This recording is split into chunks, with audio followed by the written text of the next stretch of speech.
otages, 13 hommes de l'opération Barkhane, morts en mission au Mali hier. Un lourd tribut, le plus lourd essuyé par l'armée française depuis le début de l'intervention.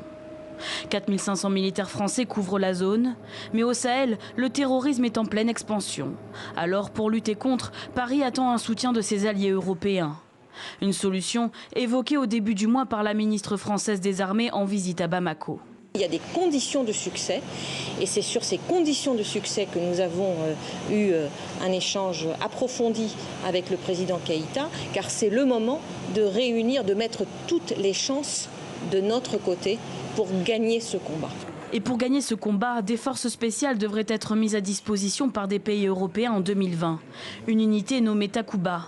Elle devrait déboucher sur une vraie contribution au combat des alliés, une première très attendue par Paris. Je suis d'abord persuadé que nos alliés européens prennent la mesure de la gravité de la situation, qui est évidemment de devoir faire quelque chose de militaire, mais de devoir faire quelque chose qui, au-delà de la victoire militaire, doit être la recherche d'une solution politique.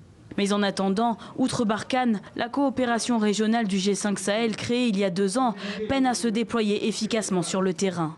Elle compte 5000 soldats, mais souffre de manque de fonds et de problèmes structurels récurrents. Sur le terrain également, la MINUSMA, chargée de stabiliser la situation politique et sécuritaire du Mali. C'est l'une des missions les plus importantes de l'ONU, avec 13 000 casques bleus. Enfin, l'armée malienne est formée par 620 militaires originaires de 25 pays européens qui apportent notamment un appui logistique. Cette mission, nommée EUTM Mali, ne participe pas au combat.